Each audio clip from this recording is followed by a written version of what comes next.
wassalamu alaihi wa ala alihi wa ashabihi wa man sara ala nahjihi wastanna bisunnatihi ila yaumiddin. Kepada yang kami hormati pengurus Takmir Masjid Al-Maghfirah, semoga Allah Subhanahu wa taala memberikan rahmat, hidayah dan penjagaan bagi beliau, serta pengurus remaja Masjid Al-Maghfirah, semoga Allah memberikan semangat untuk selalu istiqomah di atas jalan yang lurus, serta Bapak Ibu jamaah sekalian, semoga Allah Ta'ala melimpahkan hidayah dan ilmu kepada kita semuanya. Alhamdulillah, kita layak bersyukur kepada Allah atas kemudahan yang Allah berikan kepada kita untuk bisa belajar di kesempatan pagi hari ini.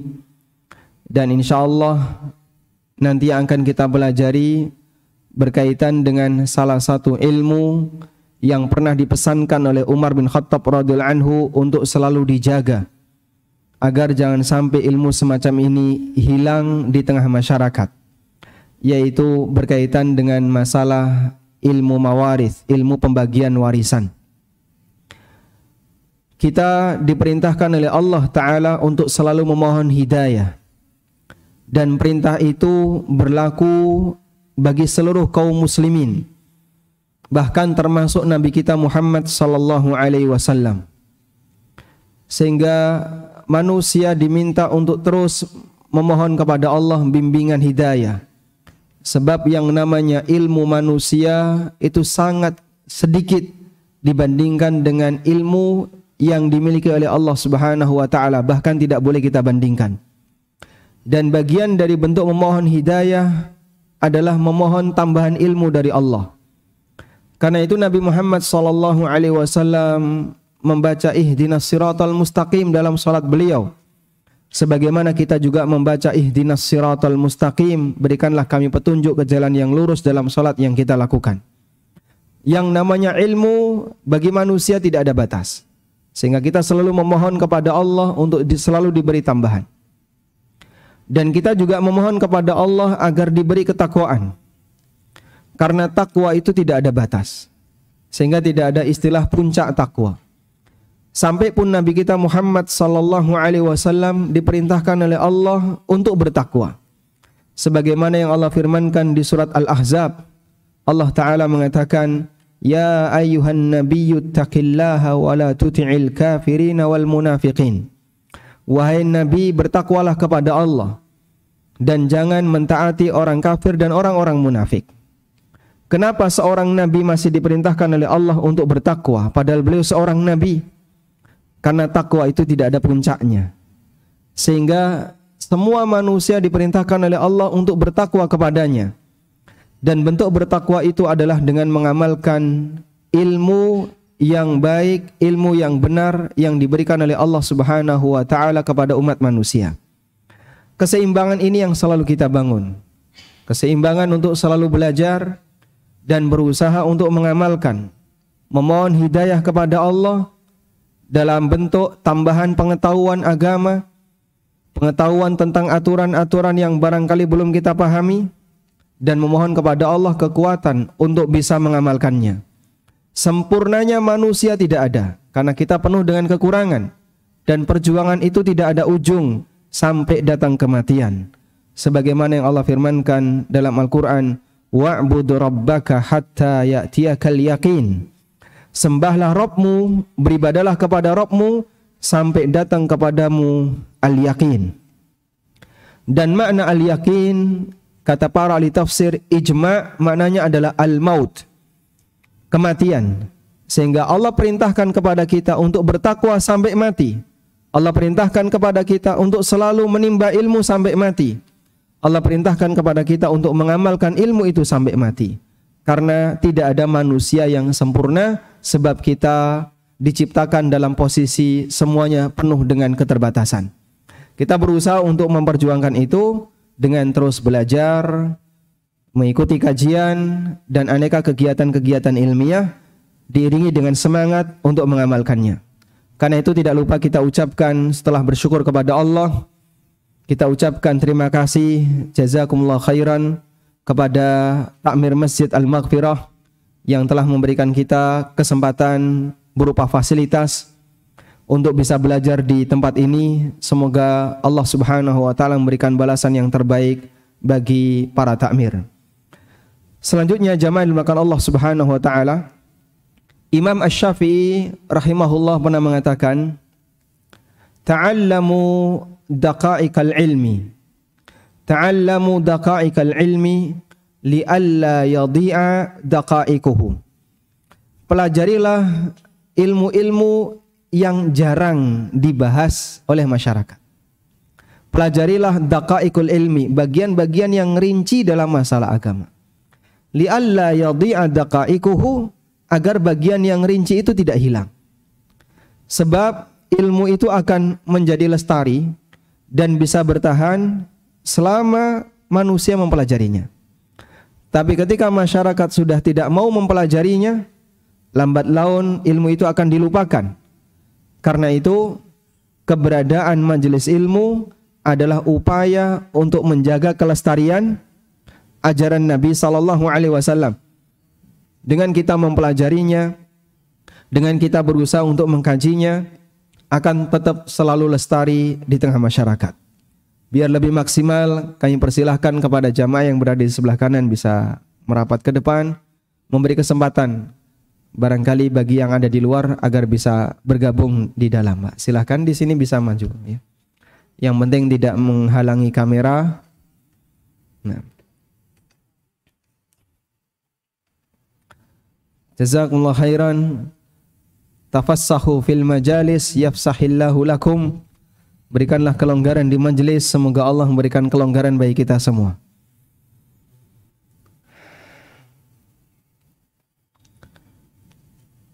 Dan di antara ilmu yang barangkali cukup jarang dibahas dalam forum kajian-kajian umum adalah ilmu seputar masalah pembagian waris. Sebab ilmu ini cukup mudah lupa karena melibatkan perhitungan. Ada juga orang yang dia tidak mau belajar ilmu waris dengan kekhawatiran ilmu ini berat. Akhirnya wedi dhisik, sudah takut duluan sebelum dia mengenal. Orang kalau sudah takut duluan, mungkin semangat dia untuk mempelajarinya jadi kurang. Sehingga dia tidak mau belajar karena khawatir nanti tidak kerepotan. Ada Pak kayak gitu Pak? Banyak ya. Takut belajar, khawatir apa? Repot menjaganya. Maka dia tidak mau untuk mendekatinya karena dia takut untuk mempelajarinya. Tapi insya Allah dalam kajian kita di kesempatan ini saya akan upayakan untuk menyampaikan materi dengan sesederhana mungkin, sehingga Bapak Ibu bisa bawa pulang catatan yang baik yang kira-kira bisa menjadi bekal bagi kita dalam masalah pembagian waris. Tayyib. Saya akan berikan beberapa muqaddimah terlebih dahulu sebelum kita menginjak kepada materi tentang masalah pembagian waris. Salah satu buku yang telah saya tulis judulnya Pengantar Ilmu Waris, dan buku itu alhamdulillah sudah selesai kita bedah di ANB Channel. Barangkali sebagian jamaah sudah pernah ada yang mengikutinya. Dan sebenarnya latar belakang dari buku ini adalah melanjutkan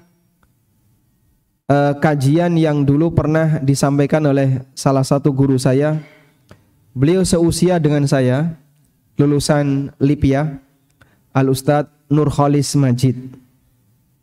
Tapi bukan Pak Dr. Nurholis ya, ini beda. Beliau berasal dari Boyolali, dan waktu itu saya sempat belajar bersama beliau ketika di pesantren Bin Bas. Saya guru matematika, beliau guru faraid. Guru matematika ngaji kepada guru faraid. Kemudian Allah takdirkan beliau meninggal dunia, tapi catatan itu masih ada. Lalu semoga menjadi amal jariah bagi beliau. Catatan itu saya ubah dan jadilah buku Pengantar Ilmu Waris. Tayyib, dan itu saya tulis pada waktu awal pandemi. Baik, muqaddimah yang pertama jamaah, bahwa dalam kajian ilmu waris ada dua pembahasan yang perlu kita bedakan. Yang pertama adalah pembahasan fikih. Yang kedua pembahasan perhitungan. Yang pertama pembahasan fikih, yang kedua pembahasan ilmu hisab. Pembahasan fikih itu lebih kepada pendekatan teoritis. Pembahasan fikih lebih kepada pendekatan teoritis. Setiap orang insya Allah bisa memahaminya dengan sangat mudah. Sebab bentuknya adalah pendekatan teoritis. Contohnya gimana Pak? Contoh ya. Anak laki-laki dapat warisan 2 kali lipat dibandingkan anak perempuan. Contoh yang lain, orang yang beda agama nanti mereka tidak bisa saling memberikan warisan. Contoh yang lain, keberadaan anak laki-laki menghalangi saudara mayit untuk mendapatkan warisan. Contoh yang lain, orang yang membunuh dia terhalangi untuk bisa mendapatkan warisan. Teori-teori semacam ini sifatnya adalah kajian fikih dalam masalah ilmu waris. Dan insya Allah kaum muslimin bisa memahaminya dengan sangat mudah. Karena sifatnya sebagaimana kita belajar bagaimana cara sholat, sebagaimana kita belajar bagaimana cara puasa, sebagaimana kita belajar fikih-fikih yang lainnya. Di situ tidak melibatkan perhitungan sama sekali. Sifatnya hanya teori-teori yang itu merupakan dasar utama sebelum menginjak kepada masalah perhitungan. Anda kalau belajar teori fikih ilmu waris, insya Allah tidak sangat menakutkan. Karena tidak melibatkan apa tadi? Perhitungan. Sehingga bagi kita ketika belajar ilmu itu begitu mudah dan itu menjadi landasan bagi siapapun sebelum dia belajar tentang perhitungan masalah warisan. Ini yang pertama. Ada jenis yang kedua yaitu ilmu hisab. Bagian ini yang melibatkan perhitungan. Nah, ketika sudah melibatkan perhitungan, maka dibutuhkan suasana yang lebih serius. Di situ ada istilah perhitungan munasakhat. Kalau ada orang meninggal, lalu ada ahli waris yang berhak dapat warisan, warisan belum dibagi sampai akhirnya ahli waris ini meninggal dunia. Belum dibagi lagi sampai akhirnya ada ahli waris ketiga yang meninggal dunia. Wah, itu terus cara pembagiannya gimana? Akan dilakukan pembagian atau perhitungan dengan sistem bertingkat. Yang itu dalam ilmu waris disebut dengan munasakhat. Teori munasakhat. Atau juga menemukan kasus ketika dibagi ternyata sisa. Loh kok sisa? Enggak habis. Maka dilakukan penyelesaian yang disebut dengan rot. Disebut dengan rot. Ada juga pembagian yang ketika dilakukan kurang. Sehingga pecahannya ketika ditotal itu lebih dari 1. Nah, ketika kurang maka dilakukan penyesuaian yang disebut dengan aul. Model-model seperti ini dilakukan di tahapan ilmu hisab. Model seperti ini dilakukan di tahapan ilmu hisab. Dan waktu saya belajar di Madinah International University di Mediu, semester 4 dan 5 ada 2 semester ya, cuman 2 SKS. Kita belajar tentang pengantar ilmu waris. Ujiannya isinya cuman ngitung dan masing-masing peserta dikasih 1 kertas untuk oret-oret. Jadi persis seperti ujian matematika. Ini 1 kertas oret-oret dan cuman pilihan ganda ya. Kamu hitung ini ketemu akhir jawabannya itu angka. Sama seperti ketika kita belajar matematika.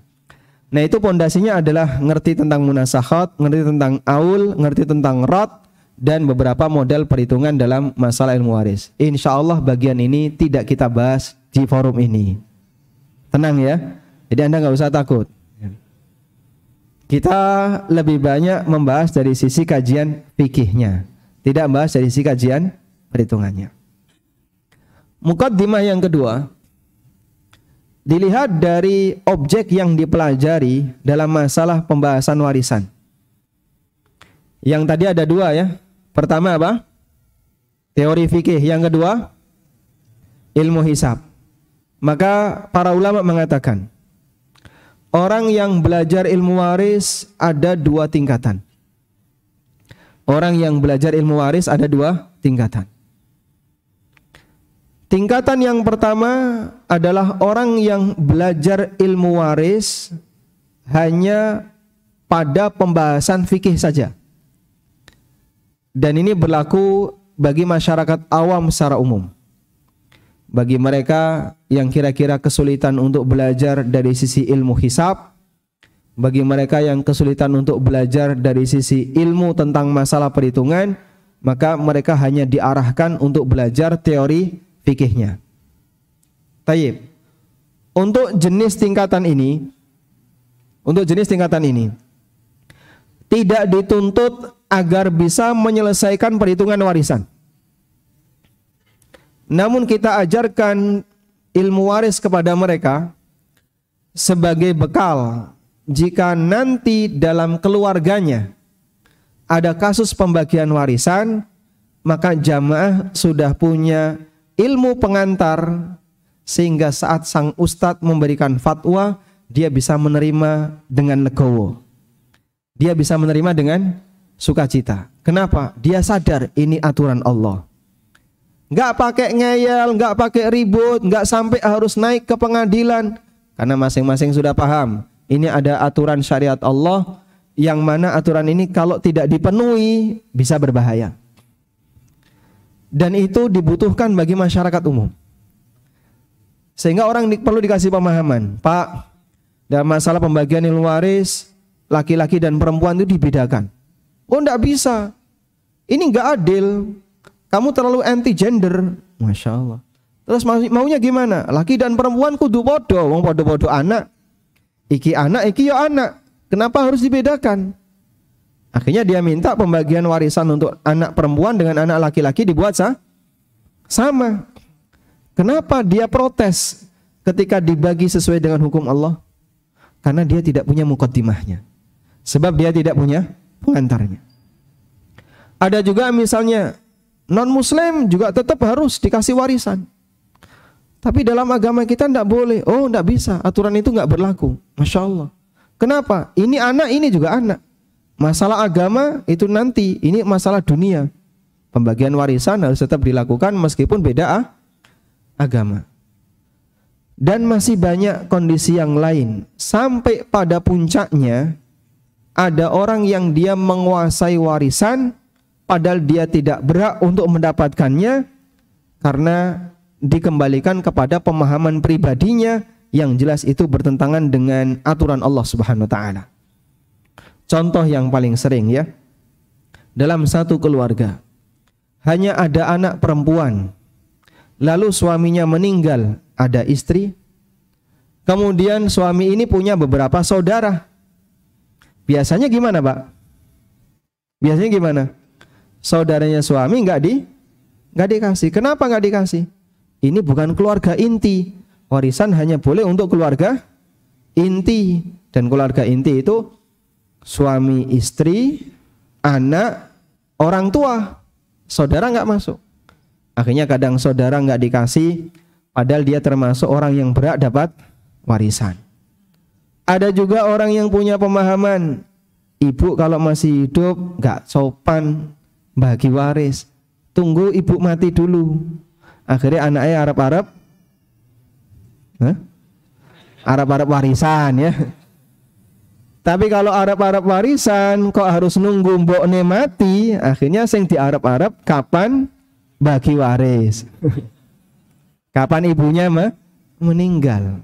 Itu contoh ketika orang tidak punya muqaddimah dalam masalah pembagian warisan, sehingga dia membuat aturan sendiri yang aturan itu bertentangan dengan ketentuan Allah Subhanahu wa taala. Tayyib. Karena itu kita belajar agar kita ketika diberitahu, Pak aturannya kayak gini, kita siap menerima. Bapak cara baginya seperti ini, kita siap menerima. Sami'na wa ata'na. Terima kasih Ustadz, saya sudah pernah punya muqaddimahnya, punya pengantarnya, pernah mengikuti kajian tentang pengantar ilmu waris, sehingga kita lebih siap untuk mendapatkannya. Tayyib. Tingkatan yang kedua ini yang lebih tinggi. tingkatan bagi para talibul ilmi. Mereka yang ada di kampus jurusan syariah nanti akan belajar ini ya. Dia belajar tidak boleh hanya sebatas di bagian pengantar, tapi dia harus sampai bisa menyelesaikan perhitungan. Sehingga kalau ada sebuah kasus, dia diminta untuk tahu bagaimana cara ngitungnya, siapa saja ahli warisnya, lalu bagaimana cara ngitung hak warisannya, kalau nggak beres, ada kekurangan atau kelebihan, bagaimana cara menyelesaikannya. Dia harus ngerti tentang aul, dia ngerti tentang rod.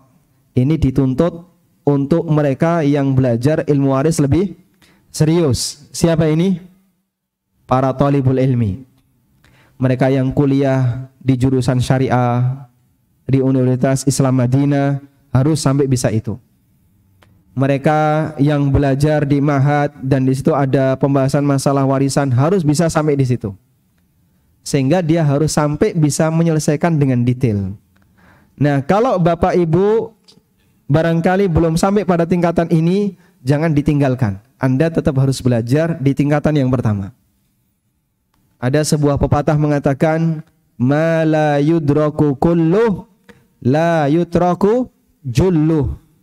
Nek ra iso dijukuk kabeh, jukuk sing paling penting. Kalau nggak bisa dilakukan semua, jangan ditinggalkan semua. Tapi ambil yang paling penting.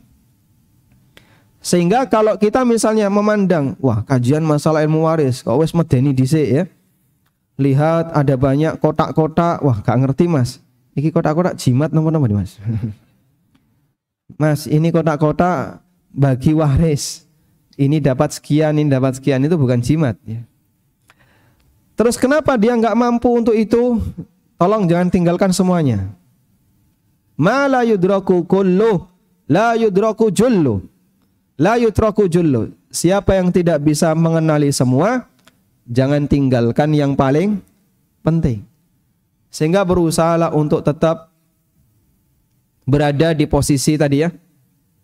Berada di posisi belajar bagian fikihnya, kalaupun Anda tidak bisa belajar untuk ilmu hisabnya. Tayyib. Selanjutnya, pengantar yang ketiga. Ilmu waris termasuk di antara ilmu yang penting untuk dipelajari dengan beberapa alasan. Satu, hadiah sudah disiapkan. Insyaallah. Jadi catatan harus lengkap ya. Yang pertama, Allah sendiri yang menjelaskan dengan detail pembagiannya. Sebagaimana yang Allah jelaskan di beberapa ayat di surat An-Nisa. Mulai dari ayat yang ke-11, 11, 12, 13, 14. Itu berisi tentang masalah fikih waris. Juga di bagian akhir dari surat An-Nisa, itu juga berisi tentang masalah pembagian waris. Allah sendiri yang bagi. Dan para ulama mengatakan ada 3 harta di mana Allah sendiri yang menentukan pembagiannya. Sementara yang lain atau manusia tidak diberi wewenang untuk membaginya. Sehingga tidak boleh orang berkreasi dalam masalah ini. Apa saja itu? 1, harta waris. Yang kedua, harta zakat. Yang ketiga, harta ghanimah. Waris, zakat, ghanimah. Allah yang bagi. Waris, Allah yang menentukan bagaimana pembagiannya. Zakat, Allah telah tetapkan 8 asnaf yang berhak untuk mendapatkannya. Masalah ghanimah, Allah juga tetapkan siapa saja yang berhak untuk mendapatkannya. Sehingga ketika para sahabat bertanya, yas'alunaka 'anil anfal, qulil anfalu lillah. Mereka bertanya kepadamu wahai Muhammad tentang al-anfal, harta rampasan perang. Katakan bahwasanya al-anfal itu milik Allah dan Allah sendiri yang akan membaginya.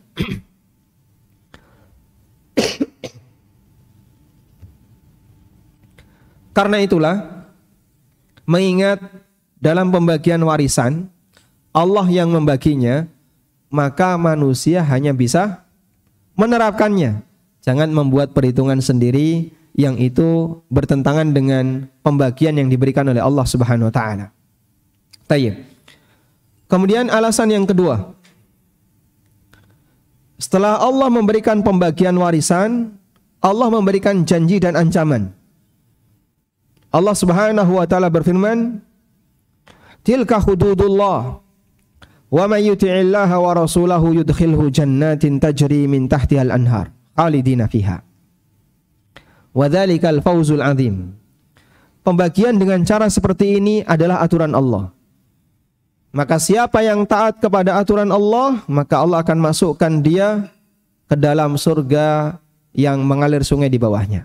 Allah kasih apa, janji bagi mereka yang mau nurut untuk melakukan pembagian waris sesuai dengan aturan yang diberikan oleh Allah Subhanahu wa taala. Dan di saat yang sama Allah juga memberikan ancaman. Wa may ya'sillaha wa rasulahu wa yata'adda hududahu yudkhilhu naran khalidan fiha. Dan siapa yang durhaka kepada Allah dan Rasulnya dan melawan aturan Allah, maka Allah akan masukkan dia ke dalam neraka, kekal di dalamnya. Sehingga enggak nurut dalam masalah pembagian waris itu bukan hal yang remeh, Pak. Ada pertanggungjawaban yang besar di akhirat, sampai Allah kasih ancaman, wa may ya'sillaha wa rasulahu wa yata'adda hududahu. Siapa yang durhaka kepada Allah dan Rasulnya dan dia tidak mengikuti dari batasan yang telah diberikan oleh Allah, Allah kasih ancaman masuk neraka. Waliyadzubillah. Makanya kalau orang sudah mendapatkan pembagian waris lalu dia enggak terima dengan aturan syariat, mohon untuk disadari ini bukan perkara remeh, akan ada pertanggungjawaban yang besar di akhirat. Datang dua orang sahabat kepada Rasulullah sallallahu alaihi wasallam. Lalu mereka bersengketa di hadapan Nabi sallallahu alaihi wasallam tentang masalah warisan. Akhirnya masing-masing diminta untuk menyampaikan penjelasan. Sahabat A, dia bicara pertama. Ya Rasulullah, saya lebih berhak untuk mendapatkan warisan dengan alasan seperti ini, seperti ini, seperti ini. Selanjutnya sahabat B giliran berbicara. Ya Rasulullah, saya lebih berhak dengan alasan ini. Sudah? Selesai mereka menyampaikan alasan, Nabi SAW memberikan pengantar. Beliau mengatakan, Innama ana basyarun. Aku adalah manusia. Dan aku akan putuskan untuk kalian bima asma, sesuai dengan apa yang aku dengar dari laporan kedua kalian. Sebab Nabi SAW tidak tahu hal yang gaib. Nabi Muhammad SAW tahu nggak Pak hal yang gaib? Ya, ada yang beliau tahu dan itu melalui wahyu dari Allah, dan ada yang tidak beliau tahu. Tapi hukum asalnya manusia tidak tahu hal yang gaib. Kalau beliau tidak diberitahu oleh Allah, maka beliau tidak tahu hal yang gaib. Maka ada kejadian kalungnya Aisyah hilang, beliau minta sahabat untuk nyari, dan beliau juga tidak tahu di mana tempatnya. Beliau tidak perintahkan, wahai para jin, carilah kalung Aisyah. Enggak ada cerita seperti itu. Adanya sahabat yang diperintahkan untuk mencari. Tayyib. Dua sahabat ini lapor. Mereka ingin menyelesaikan sengketanya di hadapan Nabi SAW. Yang satu menyampaikan alasan, yang satu menyampaikan alasan. Selesai itu beliau menyampaikan, Innama ana basyar. Fa'ahkumu bima asma. Aku adalah manusia. Dan aku tetapkan sesuai dengan apa yang aku dengar. Lalu beliau menyampaikan, barang siapa yang aku menangkan dalam kasus ini, yang aku putuskan dia menang dalam kasus ini, wa huwa ya'lamu annahu ghairu muhikkin lidzalik, sementara dia tahu kalau sebenarnya dia tidak berhak untuk itu, faqad iqtata'tu jamratan minan nar. Sadarilah sebenarnya dia telah mengambil sebagian dari bara neraka. Kalau mau dimakan silahkan, mau dia tinggalkan silahkan. Sudah? Selesai Nabi SAW memberikan pengantar seperti itu, dua sahabat ini gemeteran sampai nangis. Mereka nangis, lalu mereka mengatakan, Ya Rasulullah, kalau begitu aku serahkan harta ini kepada saudaraku. Orang yang kedua juga mengatakan yang sama, ya Rasulullah, kalau begitu aku juga serahkan harta ini kepada saudaraku. Datang dalam keadaan semangat rebutan dapat warisan. Setelah di hadapan Nabi sallallahu alaihi wasallam, mereka semangat untuk menolak menerimanya. Masya Allah. Kenapa, Pak? Takut dengan konsekuensi di akhirat. Coba kalau semangat takwa semacam ini dihadirkan saat pembagian warisan, gak perlu, Pak, munggah sampai ke pengacara, itu gak perlu, Pak. Apalagi kalau sudah naik ke pengadilan, lalu nyewa pengacara, nyewa penasihat hukum, duitnya tercecer-cecer di mana-mana. Bapak Ibu yang kami hormati, di Indonesia untuk bisa menerbitkan satu hukum modalnya butuh keluar berapa, Pak? Butuh berapa? Untuk menerbitkan satu aturan, keputusan ketika orang sengketa. Kalau ada orang ya, warisannya cuma 50 juta, diangkat ke pengadilan. Kira-kira duitnya habis di mana? Ya? Habis di mana, Pak? 50 juta itu kurang, Pak, bukan cuma habis. Kalau miliaran, nah itu baru ketika diperebutkan, nanti nyiprat ke sana sekian ratus juta, nyiprat ke sana sekian ratus juta, sekian ratus juta. Masya Allah. Kalian tuh lo ngapain? Ngomong dikei kok padu. Cuman dikasih kok, Pak? Padu. Kudunya dikei ditompo dengan baik, ndak ada yang lari keluar, Pak. Tapi ketika dia dikasih, lalu dia berantem dulu, akhirnya ada yang lari ke pengacara ini, belum lagi pengacara ini nanti sama rekan-rekannya lari kemana-mana. Dengan nilai yang miliaran itu bisa habis, hanya tinggal seperempatnya. Yang lain hilang di jalan. Makanya kadang saya merasa heran, kok tego-tegone ada orang sampai rebutan warisan di pengadilan. Padahal resikonya sudah tahu pasti seperti itu. Iku mikirin yang di gitu. Kan coba, ini kan saudara, Pak ya. Ini saudara, ini saudara. Kalau itu diperjuangkan melalui pengadilan, duitnya hilang ke yang bukan ahli waris, yang bukan saudara. Mbok tadi ngalah salah satu kan tetap masih kena saudara. Tapi karena berantem, pokoknya aku gak terima. Yang penting aku entuk. Yang penting saya dapat. Ketika yang penting saya dapat, akhirnya lari ke yang bukan saudaranya. Dan rata-rata itu terjadi disebabkan karena dorongan hasad dari setan. Orang itu tidak terima ketika ada saudaranya mendapatkan sesuatu.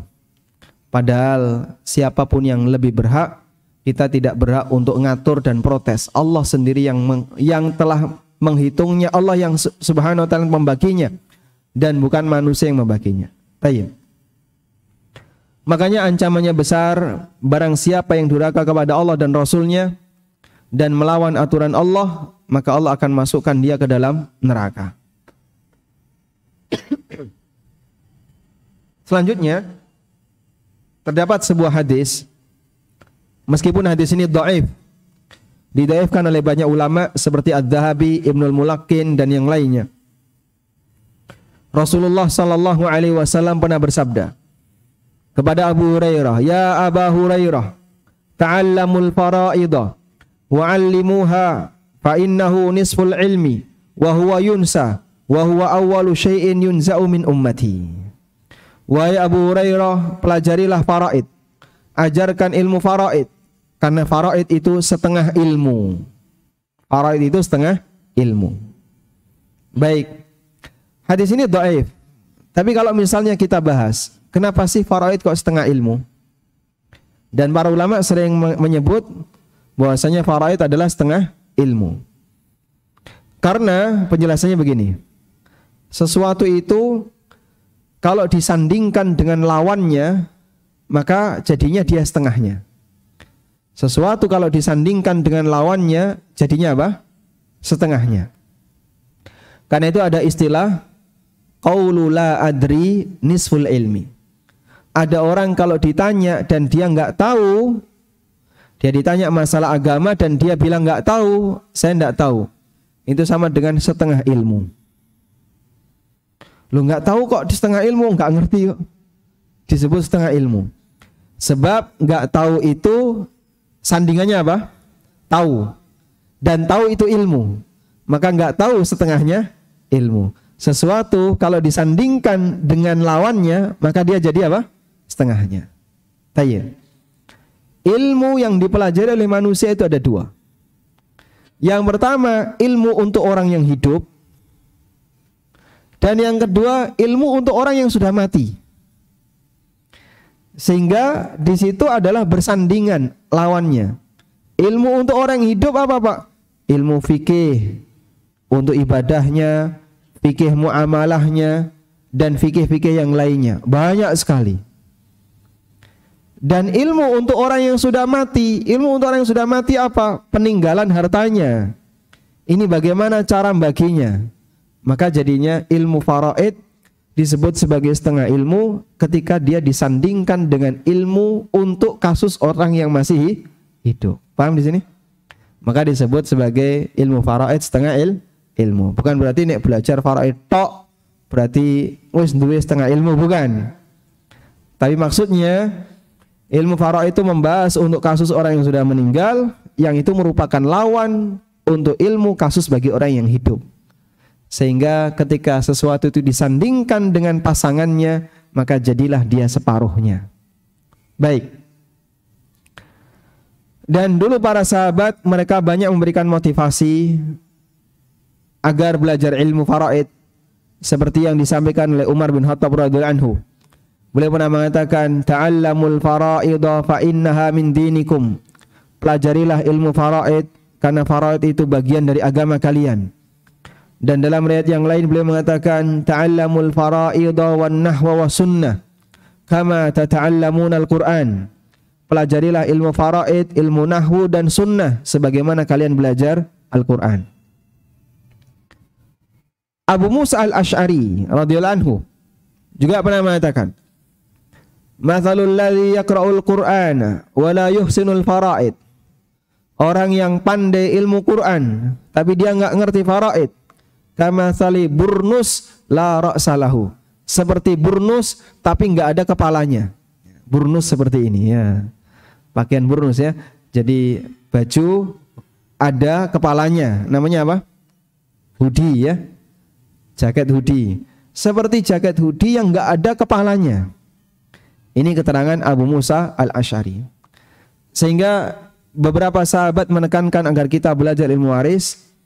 Sebab ilmu ini kalau tidak dipelajari dan banyak orang yang ketakutan untuk mempelajarinya akan hilang dan tidak lestari di masyarakat. Saat dibutuhkan orang tidak bisa memberikan jawaban dengan tepat. Baik. Berikutnya. Sudah ngantuk jamaah? Belum? Ya, baik. Pokoknya nanti dilihat kok matanya sudah merah berarti harus selesai kajiannya ya. Ini kan jam istirahat ya. Jam istirahat untuk anak-anak bayi maksudnya. Yang dewasa yang mampu bayi juga ada ya. Baik, kita lanjutkan. Muqaddimah berikutnya. Yang keberapa, Pak? Yang keempat. Muqaddimah yang keempat. Perlu dibedakan antara fatwa dengan keputusan hakim. Bedakan antara fatwa dengan apa? Keputusan hakim. Ketika Bapak Ibu punya kasus warisan di rumah tangga. Ada kasus warisan di rumah Anda. Lalu Anda ingin mendapatkan penyelesaian. Pak, saya ngitung sendiri kok kayaknya nggak sanggup. Diundanglah seorang ustadz. Diundanglah seorang ustadz yang paham dalam masalah ini. Sudah? Dan sang ustadz memberikan jawaban. Mohon dipahami, jawaban ustadz ini statusnya adalah fatwa. Dan fatwa itu beda dengan keputusan hakim. Beda dengan keputusan hakim. Apa bedanya, Pak? Fatwa itu tidak mengikat. Sedangkan keputusan hakim itu mengikat. Meskipun dua-duanya bersumber dari ijtihad. Ulama memberikan fatwa sebelumnya beliau beristihad. seorang hakim ketika membuat keputusan hukum, sebelumnya beliau juga berijtihad. Sehingga dua-duanya berijtihad, namun bedanya status kekuatan hasil.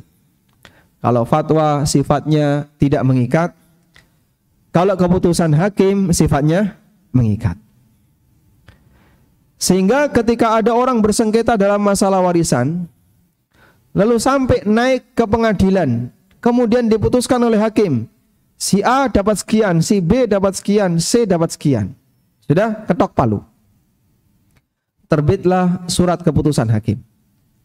Surat keputusan semacam ini, kalau orang tidak laksanakan, bisa dituntut dan jadi tindak kriminal. Kalau orang tidak laksanakan, bisa dilaporkan dan menjadi tindak kriminal. Karena dia sifatnya mengikat, punya kekuatan daya paksa. Sudah? Tapi kalau keputusan ustadz yang sifatnya sukarela, diminta untuk ngasih penjelasan, dan itu hanya sifatnya fatwa, ada yang mau ikut, ada yang tidak mau ikut, itu hal yang biasa. Sebab ustadz tidak punya kekuatan untuk memaksa. Sehingga sang ustadz menjelaskan. Selesai menjelaskan, ada salah satu anggota keluarga Anda yang nggak terima. Saya nggak terima Pak Ustadz. Ustadz ngasih ancaman, awas kalau jenengan nggak terima kobong sampean. Kok bisa Ustadz kayak gitu? Piye carane ngobong wong? Bisa nggak kayak gitu Pak? Nggak bisa. Bisa nggak orang maksa? Nggak bisa. Sebab dia hanya memberikan fatwa. Maka masalah keluarga ini mau menerima dan tidak menerima, itu urusan pribadi mereka.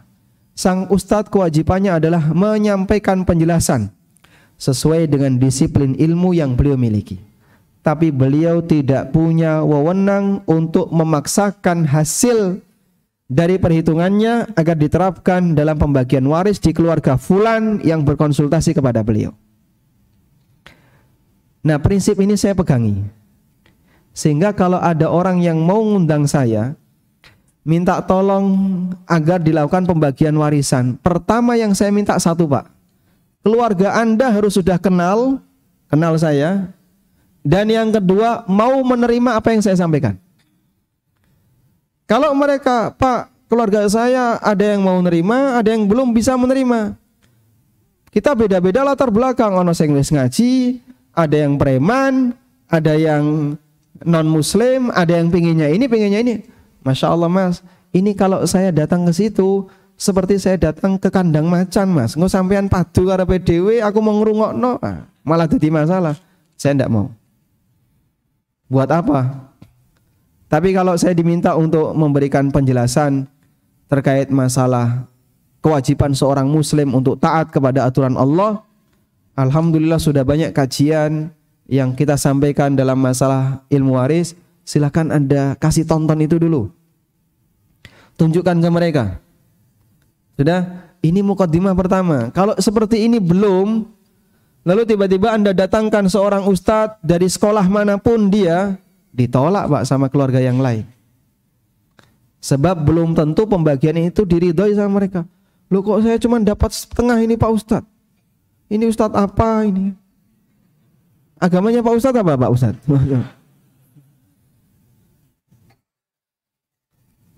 Jadi dia nggak terima karena dia merasa dapat lebih sedikit. Dan ustadz nggak bisa maksa. Awas loh, sampean kalau nggak mau nerima tangkap polisi nanti. Fatwa tidak punya daya paksa. Beda dengan keputusan hakim. Makanya mukaddimahnya itu bukan penjelasan perhitungan. Tunggu dulu Pak. Keluarga kalau belum bisa menerima, perhitungan itu nanti dulu. Tapi mukaddimah yang pertama adalah motivasi. Dikasih tahu. Mas, Anda kalau tidak menerima bayarnya besar. Tapi Anda kalau menerima ini pahalanya. Ini beberapa kajian coba bisa disodorkan agar ngasih motivasi sebagai mukaddimah sebelum menginjak pada tahap perhitungan. Kalau dia sudah bisa menerima itu, alhamdulillah sudah ada satu frekuensi. Datang satu rombongan ke rumah saya, lalu diterima oleh teman-teman yayasan, dipersilahkan masuk ke dalam kelas.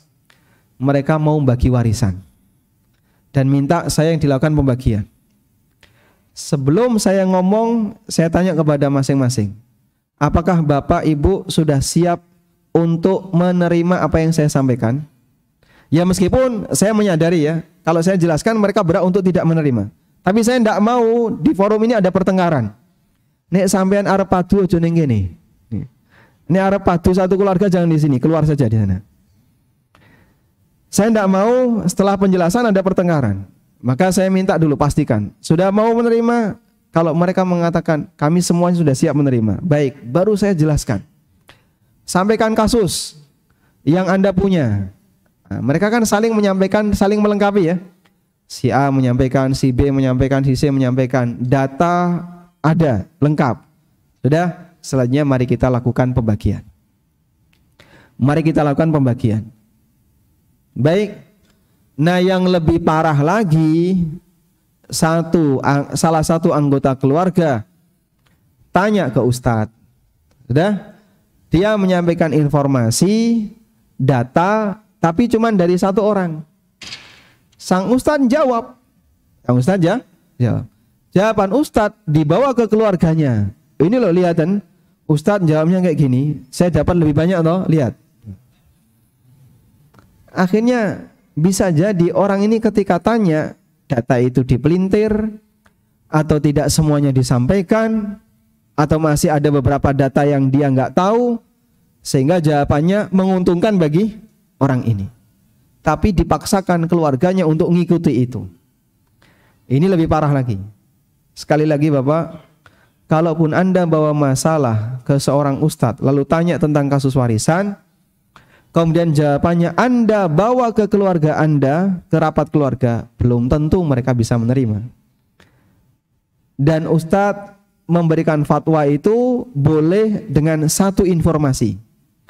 Tapi kalau hakim tidak boleh memutuskan kecuali dengan mendengarkan semua. Paham ya? Sebab hakim untuk menyelesaikan sengketa. Tapi kalau ustadz hanya memberikan masukan sesuai dengan ilmu yang beliau punya. Di konsultasisyariat.com, kejadian ini pernah ada dan saya alami, dan sampai akhirnya saya jadi korban, dimarahi oleh seseorang. Ibu-ibu ngirim pertanyaan. Dalam pertanyaan itu dia sampaikan kalau dia didolimi oleh suaminya, dengan semua penjelasan kalau dia adalah pihak yang sangat didolimi oleh suaminya. Kemudian dia tanya ya, bolehkah saya gugat cerai? Dengan semua pertimbangan itu, saya ngasih jawaban melalui email, boleh gugat cerai. Akhirnya itu disampaikan ke suaminya. Fatwa bukan hakim. Ingat ya, fatwa itu bukan hakim. Fatwa bukan hukum. Fatwa itu memberikan jawaban untuk penanya sesuai dengan data yang dia berikan. Maka kalau Bapak ketika minta fatwa ada data yang dipelintir, lalu kemudian Ustadz memberikan jawaban sesuai dengan data yang Anda sampaikan, beliau tidak disalahkan. Loh kok Pak Ustadz nggak tanya dulu sama saya, suami saya bilang seperti ini, terus Pak Ustadz ngasih fatwa boleh nikah lagi, misalnya ya. Padahal data yang disampaikan suami saya itu keliru Pak Ustadz. Loh saya tidak bertanggung jawab untuk tanya kepada siapapun berkaitan dengan kasus yang dialami oleh penanya pertama. Karena ini sifatnya apa? Fatwa. Beda dengan hakim ya. Kalau hakim harus cover both side. Semua sisi harus dia cover. Hakim akan dinyatakan salah jika satu orang bicara, yang lain disuruh diam. Itu salah. Dan Allah Subhanahu wa taala sebutkan cerita Nabi Daud alaihi salatu wassalam. Datang dua orang kepada Nabi Daud. Lalu yang satu mengatakan, inna akhi lahu tis'un wa tis'una na'jatan wa liya na'jatun wahida faqala akfilniha wa azzani fil khitab. Saudaraku ini punya 99 kambing. Saya cuman punya satu kambing. Terus dia menang debat, mengalahkan aku, kemudian kambingku diambil. Jadi genep jadi 100. Wa azzani fil khitab. Dia bisa mengalahkanku dalam bicara. Daud langsung ngasih keputusan. Qala laqad zalamaka bi su'ali na'jadika ila ni'aji. Kamu telah mendolimi saudaramu disebabkan kamu meminta agar kambing dia dijadikan satu dengan kambingmu. Dan itu kan ditegur oleh Allah. Ditegur oleh Allah. Wa dhanna Dawudu annama fatannahu. Dan Daud yakin ini adalah ujian dari Allah. Lalu beliau bersujud, tersungkur kepada Allah Subhanahu wa taala. Baik, para ulama mengatakan, kenapa Nabi Daud ditegur oleh Allah? Karena beliau baru mendengar satu, yang satu belum diberi kesempatan bicara. Langsung diputuskan.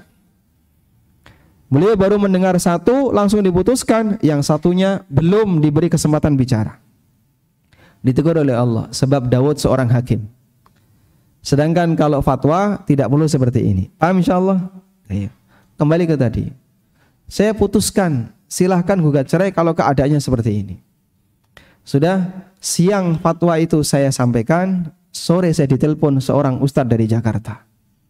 Kamu bilang apa? Saya sampaikan, saya bilang seperti ini. Masya Allah, pedes ya, mau dimarah-marahi. Ya sudah, kalau begitu saya nanti segera kirim email untuk membatalkan itu. Masya Allah, ternyata wanita ini berdusta. Ternyata wanita ini berdusta. Apakah saya punya tanggung jawab untuk mendengarkan suaminya? Tidak. Kenapa? Fatwa. Masalah dia ngasih data yang salah, itu urusan pribadi dia.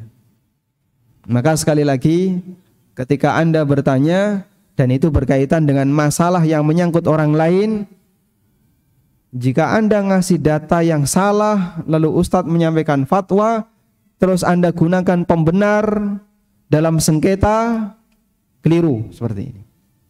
Nah, kalau mau diselesaikan bareng, dua-duanya harus menyampaikan data. Dan kalau sebatas untuk kepentingan pribadi, Anda boleh satu orang menyampaikan data, tapi sifatnya tidak mengikat bagi yang lain. Dipahami insyaallah? Nah, salah satu sumber pertempuran atau pertengkaran di antara para penggerak dakwah. Nah, yayasan ini nanti enggak akur dengan yayasan ini, lalu saling tegang, lapornya ke satu ustadz, saling lapor, ini lapor, dan bisa jadi laporannya berbeda, laporannya bergantian. Akhirnya ustadznya jadi mencela, bar ngomong dele saiki dadi tempe. Dipermainkan oleh jamaahnya. Karena tanyanya kayak gitu Pak caranya Pak. Baik. Sehingga tolong untuk mengedepankan prinsip kejujuran pada saat orang itu bertanya tentang kasus yang ada kaitannya dengan orang lain. Kalau pribadi yaitu silahkan, tidak perlu ngundang orang lain. Pak Ustadz, kalau saya sholat sebelum tasyahud akhir kurang 1 detik ngentut, itu gimana hukumnya Ustadz? Nah, itu kan pribadi ya, nggak ada kaitannya dengan orang lain. Tinggal 1 detik aja Ustadz, masa nggak boleh Ustadz? Sayang sekali itu 4 rakaat hilang. Tayyib. Itu contoh kalau pribadi yang seperti ini. Anda misalnya memelintir data lalu ustadznya ngasih penjelasan yang sesuai data Anda dan salah tidak sebagaimana realita, yang nanggung dosa 1 orang. Baik. Selanjutnya jamaah yang dimuliakan Allah, setelah kita memahami perbedaan antara fatwa dengan apa tadi? Keputusan hukum. Maka fatwa boleh diundang dalam rapat keluarga. Namun tolong dikondisikan terlebih dahulu agar nanti tidak menjadi sumber sengketa. Karena Anda membawa pendapat dan belum tentu pendapat itu bisa diterima oleh keluarga kalau dia belum punya muqaddimah. Kondisikan keluarganya dulu, kalau mereka sudah terkondisi baru silahkan dilanjutkan. Nah, selanjutnya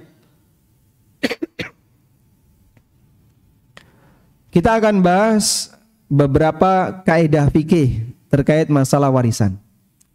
Muqaddimah sudah selesai ya. Kita bahas beberapa kaidah fikih terkait masalah warisan.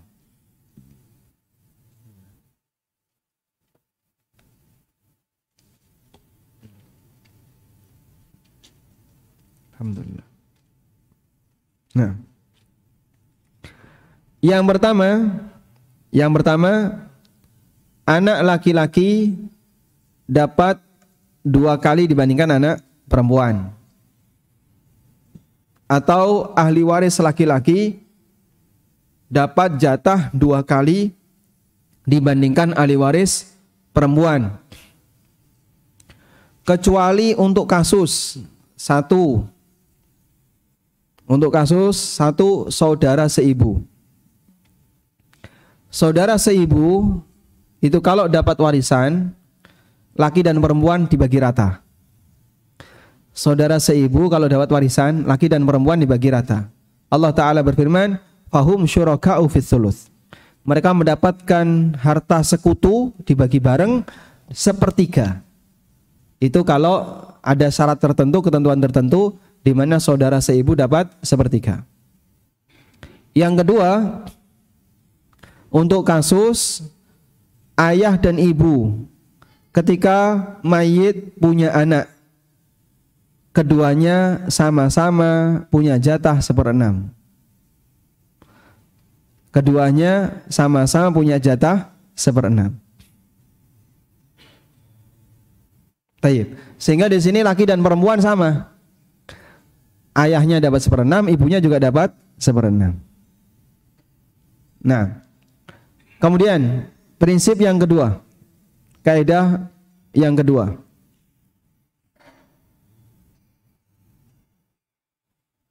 bahwa sebab perpindahan harta dari orang tua ke anak itu ada 3. Sebab perpindahan harta dari orang tua ke anak ada berapa? 3. 1, sebab nafkah. Yang pertama adalah sebab nafkah. Adalah perpindahan harta dari orang tua ke anak yang sifatnya wajib dan nilainya sesuai kebutuhan bagi anak yang tidak mampu. Perpindahan harta dari orang tua ke anak sifatnya wajib, nilainya sesuai kebutuhan bagi anak yang tidak mampu. Dipahami ini? Baik. Yang kedua adalah hibah atau hadiah. Hibah atau hadiah adalah perpindahan harta dari orang tua ke anak di luar kebutuhan. Perpindahan harta dari orang tua ke anak di luar kebutuhan. Sifatnya tidak wajib, namun harus sama semua anak. Siji dikai, kabeh kudu diparingi. Satu dikasih, yang lain juga harus dikasih. Dipahami insyaallah? Baik. Laki dan perempuan sama, sebab ini bukan warisan. Hibah itu bukan warisan, sehingga laki dan perempuan boleh sama. Anak pertama dikasih, anak kedua, anak ketiga juga dikasih. Ada orang tua yang memberikan anaknya. Anak pertama nikah dikasih mobil. Maka nanti adiknya yang TK, kalau ini nikah harus dikasih mobil. Karena ketentuannya siapa yang nikah dikasih hadiah mobil, berarti siapapun anaknya yang nikah nanti juga harus dikasih hadiah mobil. Meskipun yang adik-adiknya masih kecil. Paham insyaallah? Baik. Sampai ada keterangan, ada orang tua menikahkan putrinya, anak pertama. Lalu dia dikasih hadiah keledai. Adiknya belum nikah.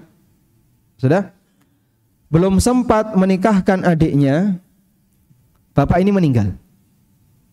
Sehingga kesempatan sang adik untuk mendapatkan hadiah berupa keledai nggak ada, karena bapaknya sudah meninggal. Kata para ulama, adiknya ini boleh minta kepada kakaknya agar keledai itu dibagi 2. Sehingga harganya berapa? 5 juta. Maka yang 2,5 dikasihkan ke adiknya. Dibayari dia. Sampai demikian dalam rangka untuk menjaga pemerataan dalam masalah hibah atau hadiah. Bedanya hibah dengan hadiah, Bapak? Orangnya sama-sama masih hidup, hibah masih hidup, hadiah juga masih hidup. Bedanya apa? Kalau hadiah tidak di baik. Perbedaannya adalah kalau hibah itu tanpa sebab. Tiba-tiba Bapak ngasih. Nggak ada sebab prestasi, nggak ada sebab satu yang istimewa, langsung ngasih. Kalau hadiah itu ada sebab. Nikahan, lulus kuliah, terus apa lagi misalnya? Nikah lagi, dan seterusnya. Nah itu terus dikasih hadiah, boleh nggak? Nah ini namanya hadiah. Ada sebab, terus dia dikasih ya hadiah. Nah, tapi kalau hibah tanpa sebab. Kadang tiba-tiba anak dikasih begitu saja. Ketika hibah itu dikasihkan tanpa sebab, harta itu dikasihkan tanpa sebab, ini statusnya apa? Hibah. Tayyib. Dan dua-duanya harus sama. Makanya kalau anak satu dikasih kendaraan, anak yang lain kasih kendaraan. Jika syaratnya nikah, berarti itu hadiah ya. Ini nikah, kasih motor. Nanti anaknya yang terakhir kalau nikah harus kasih motor. Ada pemerataan. Tayyib. Yang ketiga, warisan. Perpindahan harta dari orang tua ke anak yang sifatnya otomatis. Otomatis kalau dalam bahasa Arab disebut dengan ijbari. Ijbari. Alif, jim, ba. Alif, ro, ya. Ijbari. Ijbari artinya apa? Otomatis. Artinya apa? Begitu orang tua mati, otomatis harta itu langsung pindah hak milik jadi milik anak dan seluruh ahli waris yang lain. Meskipun nggak pakai akad, bahkan meskipun diam saja sampai mati, bahkan sampai meskipun ketika orang tua menolak anaknya. Ada orang tua saking jengkelnya sama anak, terus dia bilang, mulai hari ini kamu sudah tidak saya anggap sebagai anakku lagi. Lah saya anaknya siapa Pak? Wong saya terlahir dari bapak. Kowe meletak teko watu. Nggak ada mukjizat Nabi Soleh muncul zaman sekarang. Kalaupun ada orang tua seperti itu, kalimat ini berlaku nggak? Nggak berlaku. Sehingga dia ngomong sia-sia. Meskipun dia bilang kamu bukan anakku, ya tetap ini anaknya. Wong nasab itu nggak mungkin geser Pak. Non muslim, orang tua non muslim, boleh nggak anak yang muslim bernasab kepada orang tua non muslim? Boleh atau tidak? Anaknya muslim atau muslimah, bapaknya non muslim, boleh nggak dia bernasab kepada bapaknya yang non muslim? Wajib. Bukan cuma boleh, wajib. Karena nasab itu tidak hilang hanya karena beda agama, tidak bisa hilang karena kesepakatan. Deal Pak ya. Mulai hari ini kita bukan anak dan bapak lagi. Oke, deal. Aku tak metu teko omah. Apakah dia masih anak? Selamanya akan anak. Ini bapak, selamanya akan bapak. Tidak ada istilah kesepakatan memutus nasab, tidak ada. Maka kita bisa lihat ya, banyak sekali para sahabat yang orang tuanya mati dalam kondisi musyrik. Anas bin Malik, Malik bin Nadr, itu ayahnya Anas bin Malik, mati dalam kondisi musyrik. Pada waktu Nabi SAW datang ke kota Madinah, istrinya Malik bin Nadr, namanya siapa? Ummu Sulaim, masuk Islam. Suaminya marah, kamu jangan masuk Islam. Kemudian ketika Ummu Sulaim tetap masuk Islam, Malik bin Nadr ngancam, jangan kau ajak anakku, Anas. Malah Anas dihadiahkan untuk Nabi SAW. Akhirnya Anas jadi pembantu Rasulullah SAW. Malik bin Nadr tambah stres, minggat. Dan dia mati di peminggatan. Yang jelas dia mati kafir ya. Apakah dia mati Nasrani ataukah karena ada riwayat dia pindah agama. Intinya dia mati kafir. Tapi yang namanya Anas tetap dibinkan siapa? Kepada Malik bin Nadhr. Tayyib. Umar bin Khattab, Khattab mati kafir. Siapa lagi? Istri Nabi SAW, ada yang bapaknya Yahudi, siapa? Sofia. Siapa nama bapaknya? Gembongnya Yahudi Bani Nadir, Huyai bin Akhtab. Sofiyah bintu Huyai bin Akhtab. Ikrimah anaknya Abu Jahal, dia muslim, bapaknya kafir. Ikrimah bin Abi Jahal. Sebab yang namanya orang tua tidak bisa switch, ya, ganti ke yang lain gara-gara beda agama. Tayyib. Kembali ke sini. Jadi warisan itu sifatnya otomatis. Pokoknya kalau bapak mati maka anaknya dapat. Meskipun apa? Sang bapak pernah menolak, mengatakan saya tidak sudi lagi menerima kamu sebagai anak, tetap berlaku sebagai anak. Sudah? Nah, untuk warisan ada aturan sebagaimana yang Allah tetapkan. Baik. Dan sebagai konsekuensinya, karena warisan sifatnya otomatis, jadikan kaidah berikutnya ya. Kaidah berikutnya, warisan sifatnya otomatis.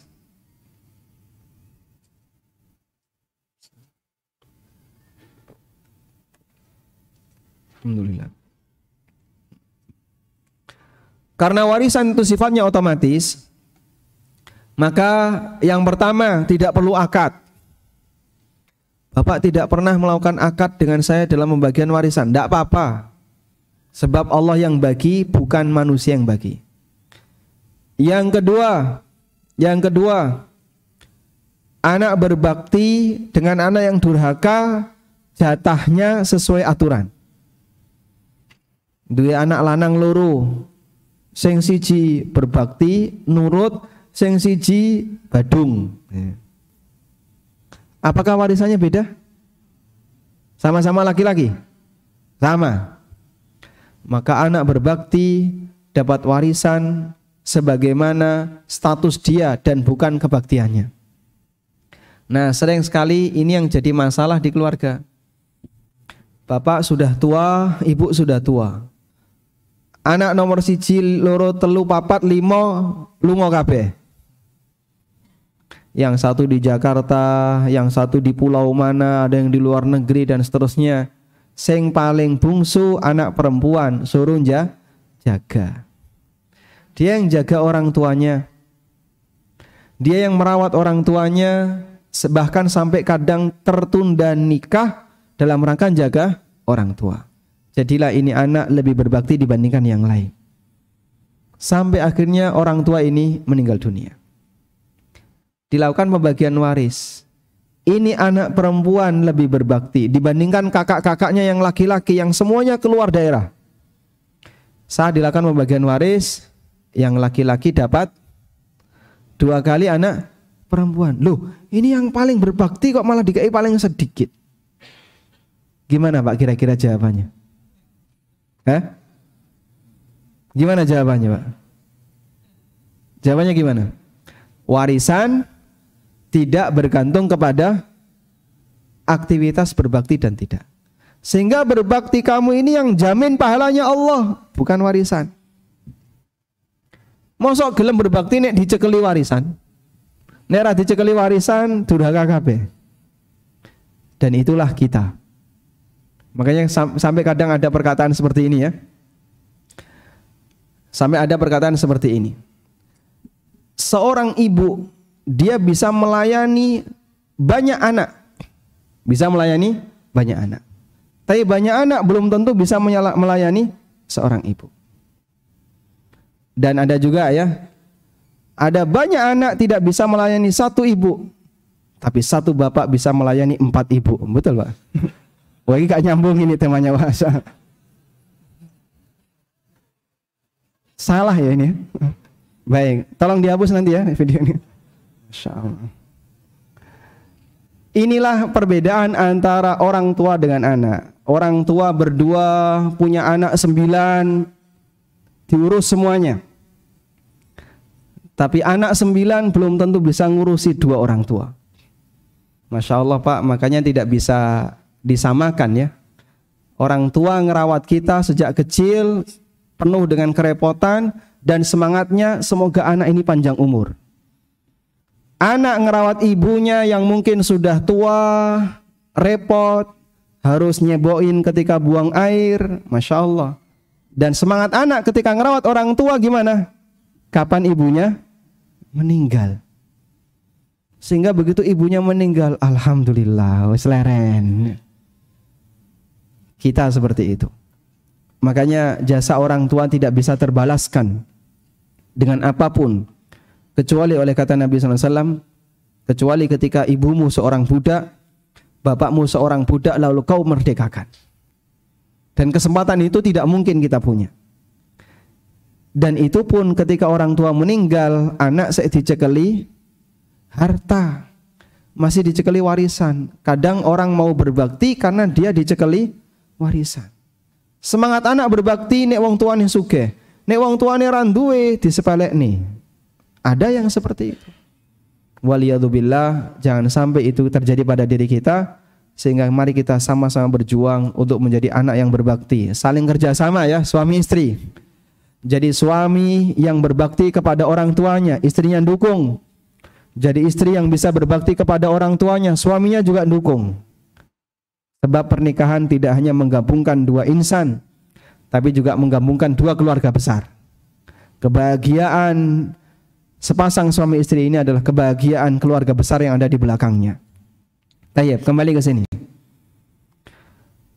Karena itu, mengingat warisan sifatnya otomatis, maka anak berbakti tidak bisa mendapatkan warisan lebih. Demikian pula sebaliknya, anak yang durhaka warisannya tidak boleh dikurangi.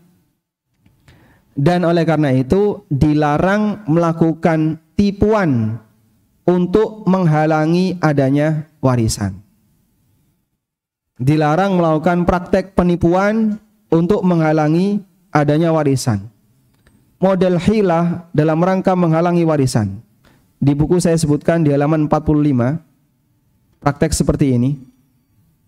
Di halaman 85 ada orang yang melakukan praktek hilah, yaitu membuat data palsu atau membuat hilah agar tidak dapat warisan. Contohnya kejadian suami istri di mana suami ingin istrinya nggak dapat warisan.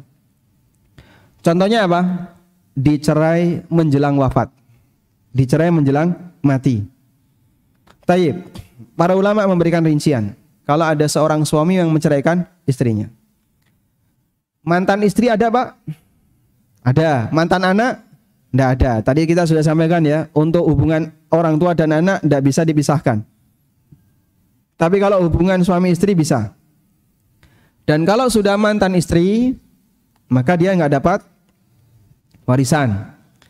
Tapi kalau masih suami istri bisa dapat warisan. Saya pernah dapat pertanyaan ya. Ada ibu-ibu yang tanya, Pak, suami saya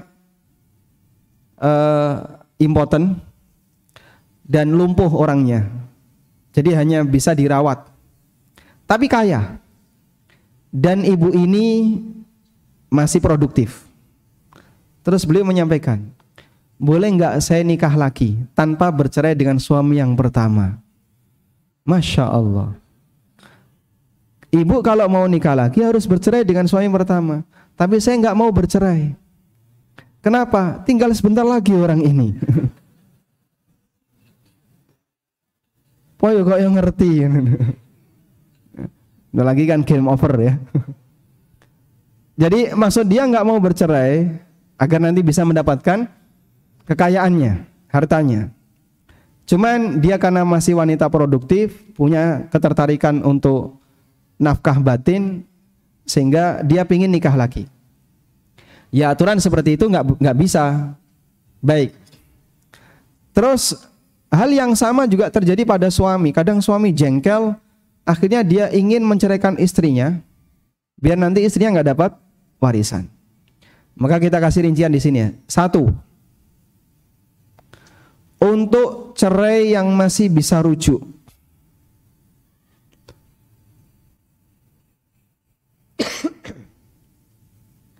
untuk perceraian yang masih bisa rujuk.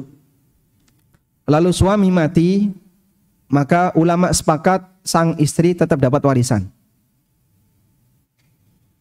Cerai yang bisa rujuk itu cerai berapa? 1 dan 2.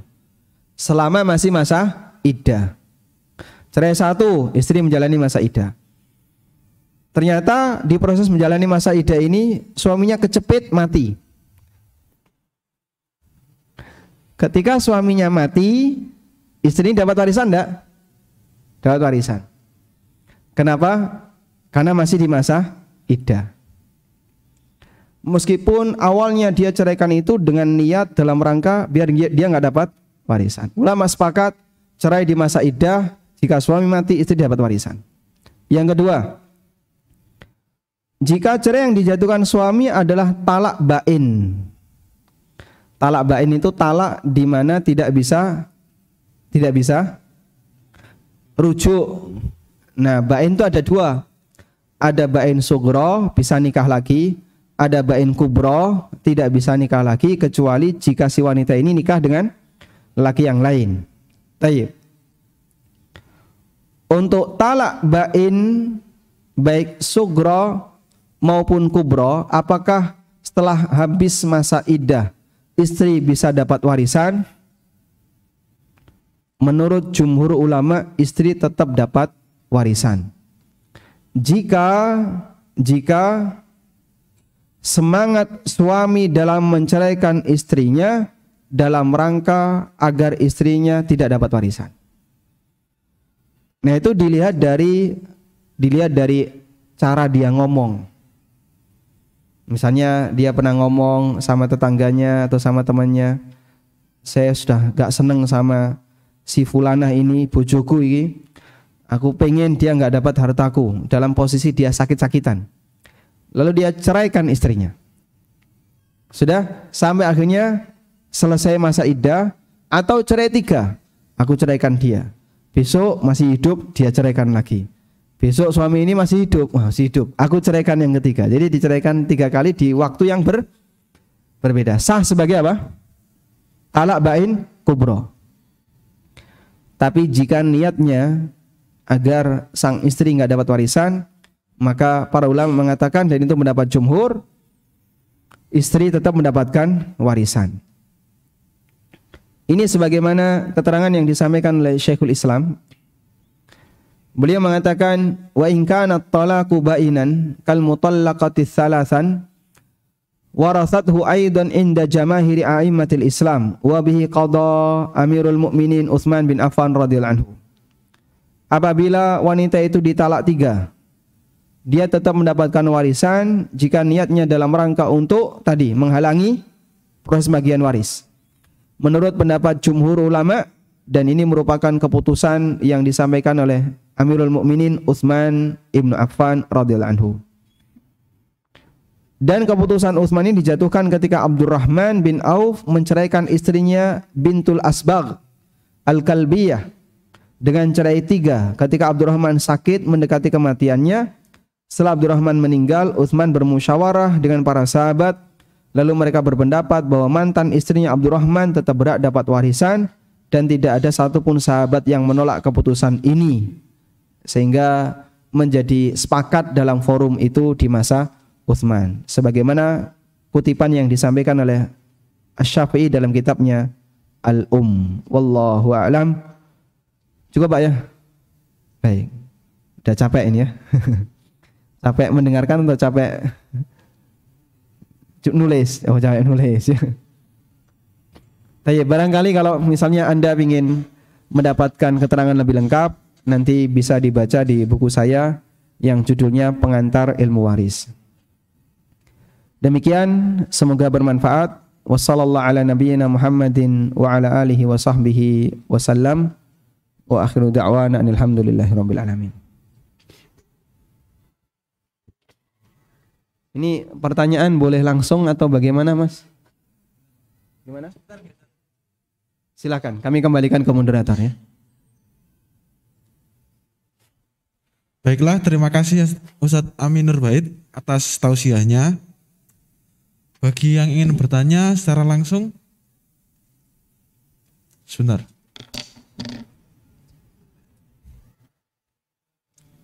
Monggo Bapak yang baju merah dulu tadi.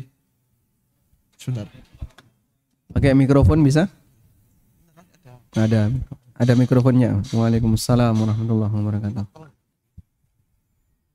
Permisi.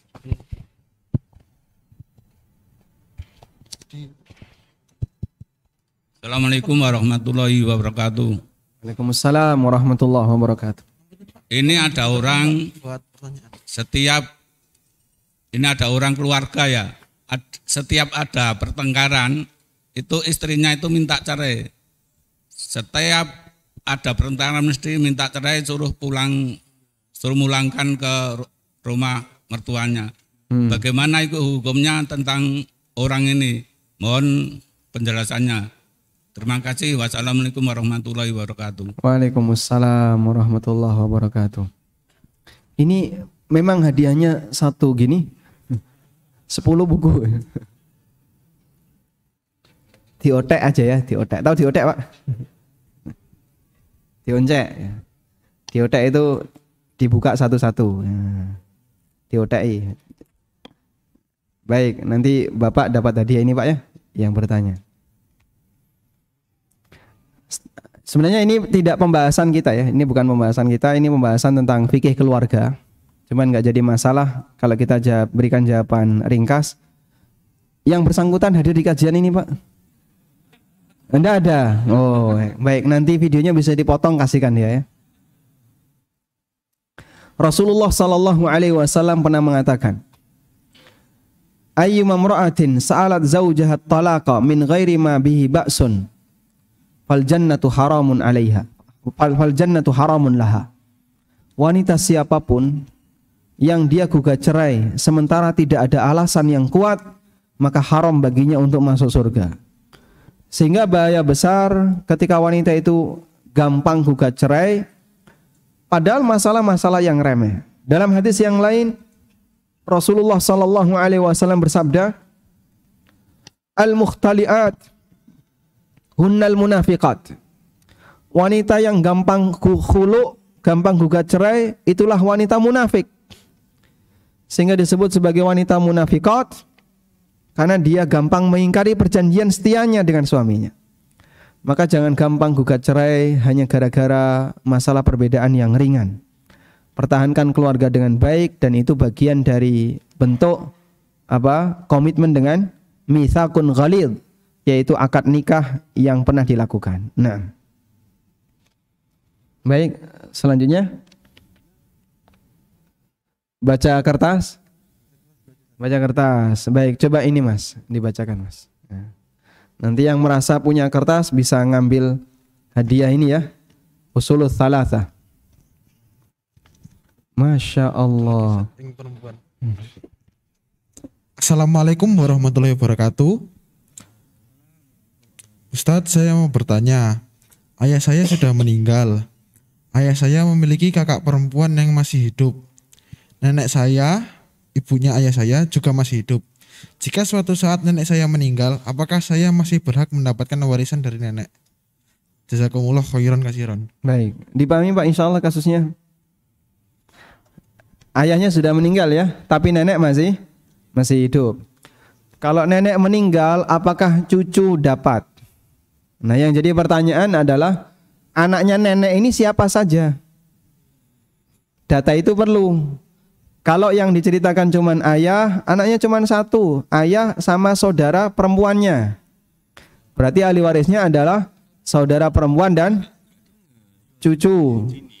Saudara perempuan ini jadi anak perempuan. Saudara perempuan ini jadi anak perempuan. Kalau seperti ini, wallahu alam, warisan untuk anak perempuan setengah. Warisan untuk anak perempuan setengah karena dia sendirian. Sudah? Lalu cucu mendapatkan 1/6 takmilatan tsulusain, agar genap jadi 2/3.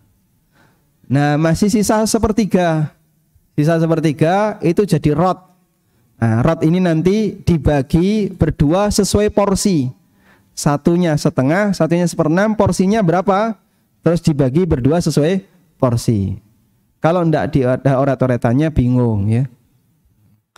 Ini cuman pertanyaan beliau, cucu dapat enggak? Nah, saya perlu melihat data ahli waris yang lain. Baik. Titipan apa? Titipan pertanyaan. Ini banyak juga, Pak. Masya Allah. Baik. Tadi yang merasa bertanya lewat kertas. Nah, ini ada pertanyaannya. Bagus mungkin ya. Silakan. Assalamualaikum warahmatullahi wabarakatuh. Apakah waris harus segera ditunaikan atau bisa kapan-kapan? Ada tanah waris untuk usaha misalnya. Baik. Apakah pembagian waris harus disegerakan? Apakah pembagian waris harus disegerakan? Baik, ceritanya begini ya. Si A, ini ilustrasi ya. Si A menikah dengan B. Punya anak PQRS. Punya anak PQRS. Sudah? Laki perempuan, laki perempuan. Baik. Begitu A meninggal dunia, maka otomatis seluruh hartanya A pindah hak milik jadi hartanya B PQRS. Otomatis. Sebab warisan itu tanpa akad. Paham? Saya ulang ya. Ketika si A mati, maka otomatis hartanya si A pindah hak milik. Terjadi pindah hak milik, langsung jadi milik istrinya dan seluruh anaknya yang merupakan ahli warisnya. Sudah? Karena itu untuk bagian ini di luar kehendak manusia. Ini Allah yang ngatur. Baik. Nah, selanjutnya hartanya si A ini menjadi harta bersama. Menjadi harta bersama miliknya B PQRS. Paham? Ibaratnya mereka dikasih sama bapaknya si A. Ini loh, tanah ini jadi milik kalian bersama. Nah, setelah jadi harta bersama yang belum ditentukan pembagiannya, itu disebut dengan malul musya'. Disebut dengan mal al-musya'. Mal musya' itu apa?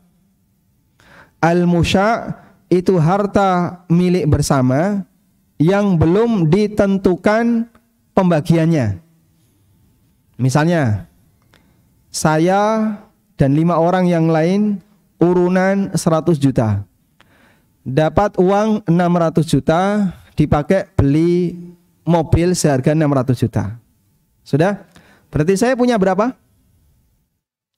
Mobil itu saya punya saham berapa?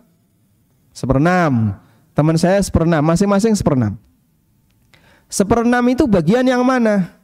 Rodanya kah? Joknya? Setirnya? Atau mananya? Tidak ditentukan.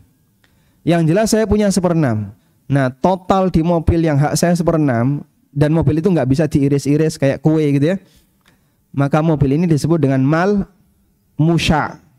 Mim, shin, sin besar ya. Titik 3, alif, ain, saudaranya ghin. Musya'. Harta musya' yang itu dimiliki bersama berhak bagi siapapun yang punya saham di situ untuk meminta. Sudah? Meskipun mereka juga berhak untuk bersepakat agar dibiarkan. Saya ulang ya. Harta bersama ini berhak bagi siapapun untuk minta. Dan berhak bagi siapapun yang punya saham di situ untuk mendiamkan. Sehingga kalau misalnya 10 ahli waris atau berapa tadi? B PQRS jadi 5 ya. 5 ahli waris ini sepakat. Sudahlah, tanah ini kita biarin aja. Nanti kalau harganya sudah naik baru kita jual. Kalau mereka sepakat seperti itu, boleh untuk dipertahankan. Paham di sini? Dan jika ini yang dimaksud menunda pembagian warisan, nggak jadi masalah. Sebab seluruh ahli waris sepakat. Paham? Tapi kalau ada salah satu yang minta, PQ anak rodok kere, minta warisan bapaknya, B sebagai ibu menghalangi, ibu saya urip kok njaluk warisan, gak pantas, gak sopan. RS sebagai saudara pembela ibu, dia memarahi PQ, Tidak boleh kayak gitu, tunggu ibu mati. Sudah, kalau seperti ini yang terjadi, maka sang ibu berarti menghalangi hak milik orang lain. Boleh enggak? Tidak boleh. Karena ibu ini menghalangi hak milik orang lain. Hukumnya tidak diperbolehkan. Paham insyaallah? Nah, inilah yang dimaksud pembahasan tidak boleh menunda warisan. Apabila di situ sampai pada keadaan menghalangi hak milik orang lain. Tapi kalau tidak sampai menghalangi hak milik orang lain, tidak masalah. Wallahu a'lam. Baik. Kita sampai jam berapa?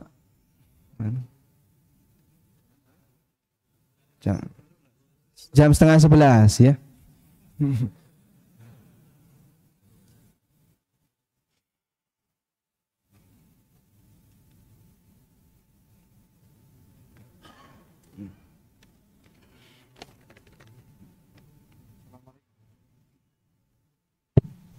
Assalamualaikum warahmatullahi wabarakatuh. Ustadz, semoga selalu sehat dan istiqomah di atas sunnah. Apa ini? Amin. Walakum bimithlin.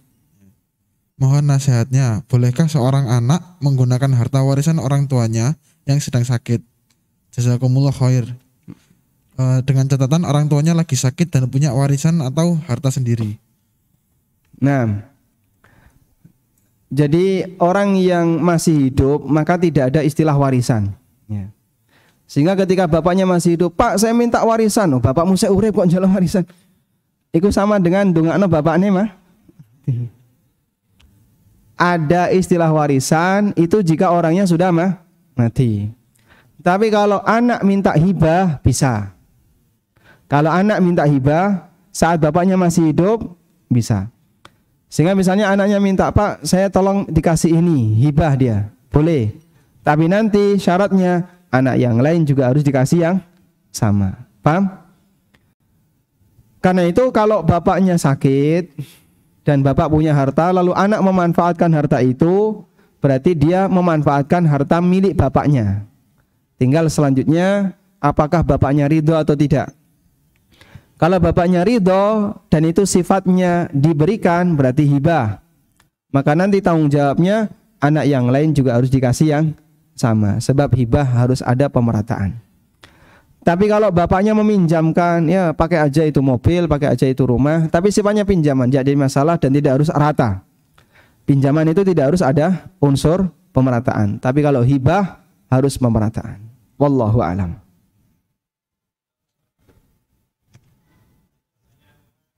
Oh baik, nanti dapat hadiah. Oh bukan. Nggih. Keliru maksud.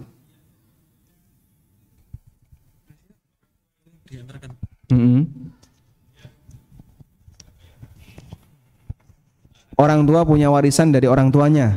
Baik, dari atasnya. Baik, terus beliau sakit. Mohon maaf Ustaz. Jadi orang tua ini dia punya warisan atau katakan dia punya harta sendiri, kemudian dia sakit. Nah, anak-anak ini rembukan. Sebaiknya apakah anak-anaknya yang membiayai orang tuanya atau menggunakan warisan ini? Ya itu. Rebutan apa, Pak? Ya rembukan maksudnya rebutan merawat. Rembukan, ya, rebutan. Iya. Jadi maksudnya itu apa yang harus dilakukan, apa tetap dibiarkan begitu aja? Dibiarkan padahal maksudnya gimana? Dia kan punya warisan, artinya anak-anaknya tidak bisa merawat secara apa, misalkan kalau misalkan harus masuk rumah sakit misalnya kelas 1 karena anaknya punya keterbatasan jadi kelas 3 misalkan. Padahal kalau seandainya hartanya ini digunakan warisannya ini, mungkin dia mendapatkan yang lebih bagus. Nah, itu bagaimana Ustaz secara syariat itu apa yang harus dilakukan anak-anaknya begitu? Masya Allah, baik.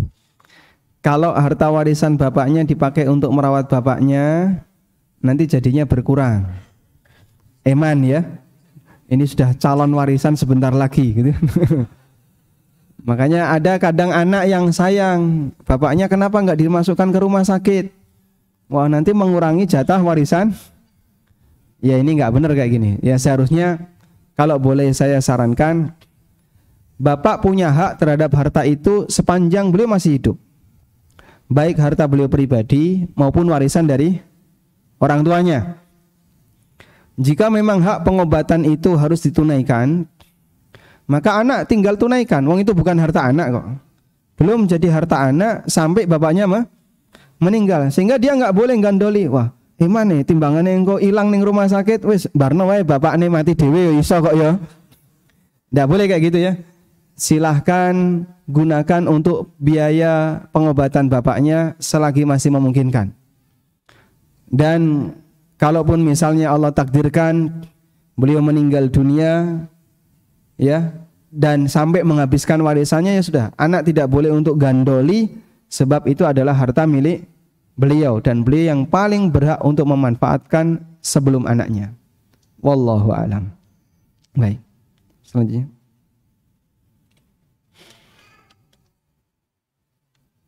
Assalamualaikum warahmatullahi wabarakatuh. Ustadz, jika dalam keluarga non-muslim ada salah satu anaknya yang muslim, apakah sah warisan bagi anak yang muslim menerima warisan sesuai dengan perhitungan mereka? Jadi mungkin pakai hitungannya orang Kristen gitu. Bapaknya non-muslim, ada salah satu anaknya yang muslim. Boleh enggak anak non-muslim ini tetap dapat warisan? Rasulullah sallallahu alaihi wasallam bersabda, "La yarithul muslimul kafira walal kafirul muslima." Seorang muslim tidak boleh memberikan warisan kepada non-muslim dan non-muslim tidak bisa memberi warisan kepada yang muslim, sehingga saling tidak bisa memberikan warisan. Lalu kalau anaknya muslim diberi warisan sesuai dengan perhitungan warisan hukum negara, karena setelah dimasukkan ke dalam hukum negara, anak ini tetap dikasih. Apakah dia berhak menerima? Jawabannya tidak berhak. Jawabannya tidak berhak. Terus solusi anak muslim ini gimana, Pak? Biar dia tetap dapat harta dari orang tuanya yang non-muslim. Ada dua. Yang pertama, dia bisa minta ke bapaknya wasiat. Dan wasiat kepada ahli waris yang beda agama boleh. Sebab yang beda agama nggak dapat warisan. Nabi SAW mengatakan, ala la wasiyata li waris. Tidak boleh ada wasiat untuk ahli waris. Berarti kalau beda agama dia bukan ahli waris, maka boleh ada wasiat. Sehingga boleh ada wasiat untuk selain ahli waris, termasuk diantaranya anaknya yang beda agama. Maka anak muslim ini bisa minta kepada bapaknya, Pak, nanti tolong wasiatkan senilai harta tertentu yang andaikan sama agamanya dia dapat segitu. Andaikan sama agamanya, misalnya dia dapat 1/6, maka dia minta wasiat dengan nilai sekian. Tanda tangan, masukkan ke notaris sebagai saksi, notaris ikut bersaksi, tanda tangan. Kuat insya Allah. Sehingga nanti dia bisa ajukan, kalaupun nggak dikasih, ini bisa dia ajukan ke pengadilan. Kalau tidak dikasih ya, meskipun kalau dia ikhlas ya sudah selesai. Yang kedua, bapak sudah mati sebelum wasiat. Dan dia mati non muslim. Anaknya sebagai anak muslim, berarti kan tidak ada wasiat dong bapak wis mati. Apa tukang yang kuburan Pak, jaluk wasiat? Ya podo wae ya. Terus solusinya gimana? Anda minta saudara Anda. Minta kepada saudara. Duwe dulur piro sampean? Dulurku telu kafir kabeh. Yang muslim cuma 1. Sudah? Minta kepada saudara. Boleh enggak saya minta sekian? Saya tidak berhak, tapi kalau saya minta sekian boleh enggak? Minta kepada saudara sama dengan minta jatah mereka untuk orang ini. Kalau saudara ridho, selesai masalah. Walhamdulillah. Dan boleh ahli waris yang tidak dapat warisan minta jatah kepada ahli waris yang lain. Wallahu a'lam. Cukup ya? Walhamdulillahirabbil alamin. Karena sudah jam 11. Ini tolong nanti diapakan sama panitia. Lalu kalau ada ustadz yang lain yang bahas masalah warisan bisa disampaikan. Insyaallah. Baik, demikian. Semoga apa yang kita bahas ini bermanfaat. Dan bagi Bapak Ibu para penanya berhak mendapatkan buku ini, Matan Ushulus Tsalatshah. Hadiah ini diapain? Hadiah. Dibagi. Baik. Hadiahnya dibagi. Ada yang mau ini? Mau Pak? Monggo silahkan Pak. Beli angkat pertama ya. Angkat tangan pertama. Baik. Kok sudah angkat tangan ada Pak? Hah? Belum jawab. Baik, belum dapat. Masya Allah, gimana? Hah? Pertanyaannya gimana? Coba ringkas saja, ringkas saja. Nah.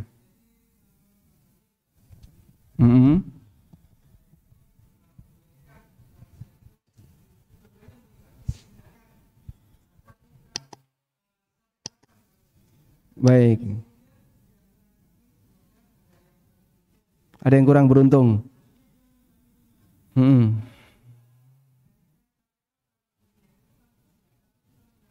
Ya. Baik.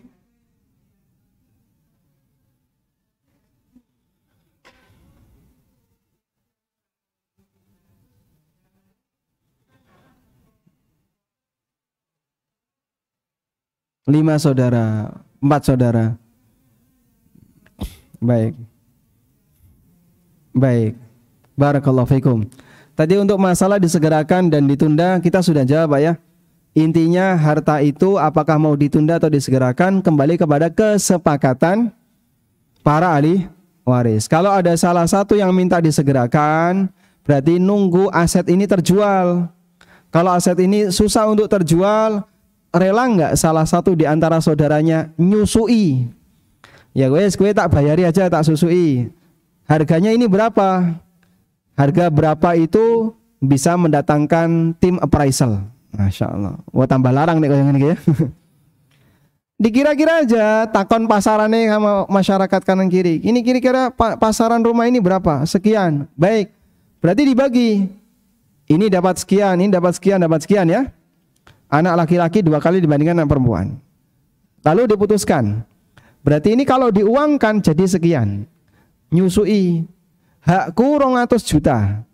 Berarti kalau jenengan mau beli rumah ini, silakan beli hak saya, dibayari 200 juta. Sudah? Saham orang ini diakuisisi si A.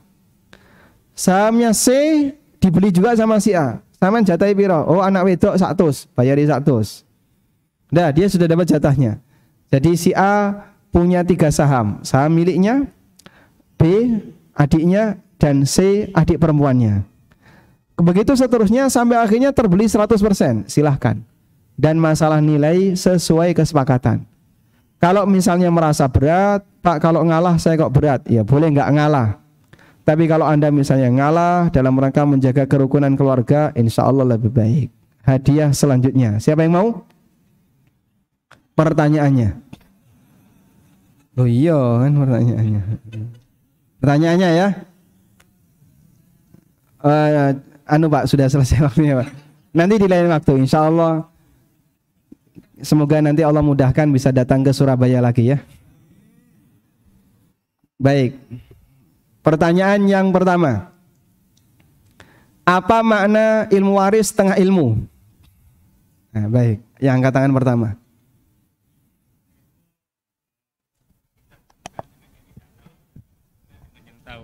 Gimana? Ada waktu? Apabila itu dibenturkan dengan yang tahu dengan tidak tahu, maka itu ilmu itu menjadi setengah, Ustaz. Hubungannya dengan warisan apa itu? Kalau tidak tahu warisan berarti setengah ilmu gitu. Baik, silahkan mencoba jawab. Ilmu waris untuk yang sudah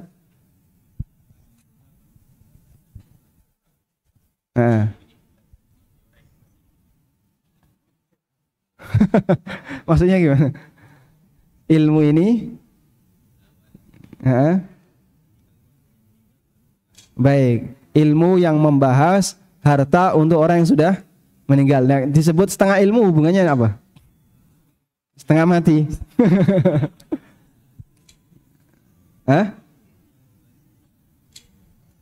Karena sesuatu kalau disandingkan dengan lawannya jadinya setengahnya. Barakallahu fikum. Masya Allah Pak Wahyu nih dapat hadiah. Masya Allah. Orang jauh nih Pak dari Kalimantan. Jazakallah khairan. Ini kok sudah pada bubar berarti sudah selesai ya? Baik, kita selesai saja kalau begitu. Demikian yang bisa kita bahas, semoga jadi kajian yang bermanfaat. Semoga Allah Ta'ala memberkahi apa yang kita pelajari. Wassallallahu ala nabiyyina Muhammadin wa ala alihi wa sahbihi wa sallam. Wa akhiru da'wana anilhamdulillahi rabbil alamin. Wassalamualaikum warahmatullahi wabarakatuh.